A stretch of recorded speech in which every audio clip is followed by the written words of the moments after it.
I saw my girlfriend's ex calling her at 1 a.m., then her getting up at 6 a.m. to get bagels. She didn't reply to my text for 1.5 hours. When confronted, she said she ran into a friend. But I had proof, so I kicked her out. I, 27M, have been with my girlfriend, 27F, for 4 years, and things were mostly fine until last night. Around 1 a.m., I noticed her phone light up with an incoming call.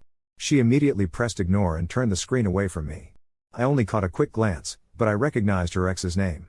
I decided to ask about it tomorrow as it was late and she didn't pick it, so I let it go and tried to sleep. Then at 6 a.m., I woke up and saw her jumping out of bed. She took a quick shower and then started getting dressed like she was in a huge rush. I asked her what was going on. She almost never gets up that early on a weekend, and neither do I. She said she wanted to get bagels. That alone was weird because we usually just order online or go to the bagel place 5 minutes away. But she insisted she needed to drive downtown for these special bagels, even though the shop down our road is the exact same chain. She grabbed my car keys. Her own car was parked behind mine, so maybe she thought it was less hassle to move mine. I said, why not just order online and have them delivered? She just told me some excuse about wanting to pick them out herself while getting out the door, avoiding any further conversation. Something was obviously very wrong. I decided to open the GPS app for my car. There's a tracker installed for insurance discounts, and we both know about it. She either forgot or assumed I wouldn't check. Sure enough, I see she's nowhere near the bagel store downtown. Instead, she's parked at some apartment complex in a different part of the city. It's not even close to the bagel place. I tried messaging her around 6:30 and again at 7. No answer. The GPS kept showing her car in the same spot for about an hour and a half. Finally, around 7:45, she texts me, "Hey, sorry, I'm on my way back.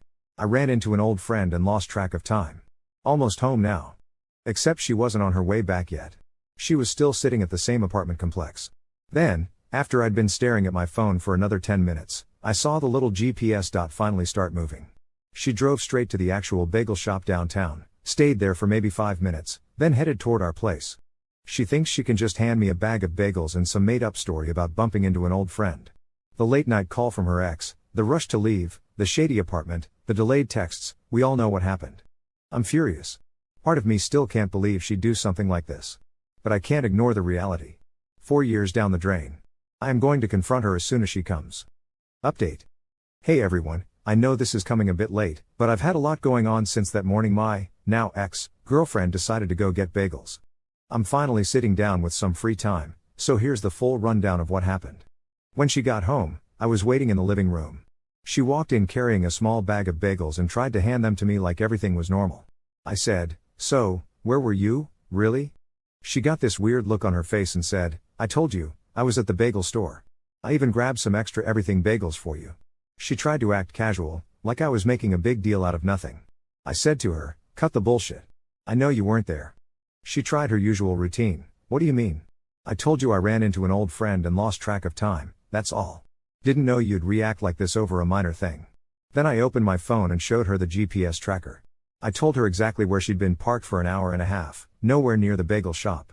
She started getting defensive, claiming the app must be broken.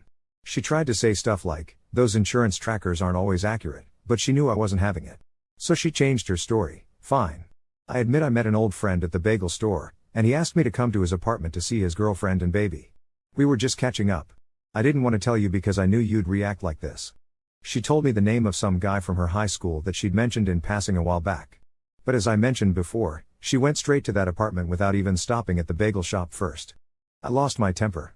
I'm usually pretty calm, but this was a blatant lie, and she'd been pulling these half-baked excuses since 6 a.m. I told her, "Give me your phone, right now." She refused. She started crying, saying, "Why are you acting like this? I told you the truth, and you're still attacking me." I told her I'd had enough of her lying and said, "I saw your ex calling you last night. I'm not an idiot." She tried to deny it for a few minutes. Then she said, "Okay, yes, it was him. He wanted to catch up. I didn't tell you because I knew you'd do exactly this, freak out on me for no reason. Nothing happened, I swear."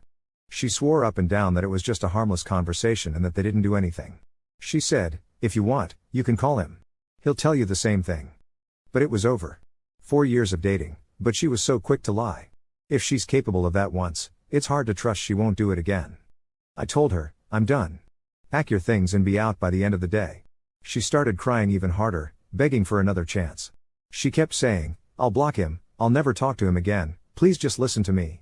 I told her, if you're still here when I come back, I'm calling the cops.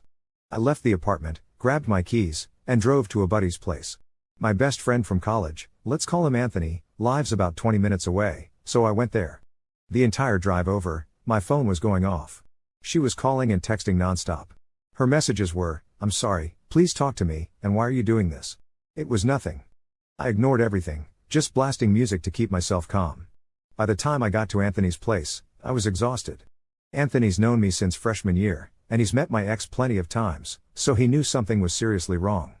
I gave him the short version. He basically said, you did what you had to do. Don't let her manipulate you into second guessing. The next morning, I headed back to my apartment around 10. By then, my phone was loaded with missed calls and messages from her and a few of her friends. Some were mutual friends, and some were people she'd known for years that I never really got along with.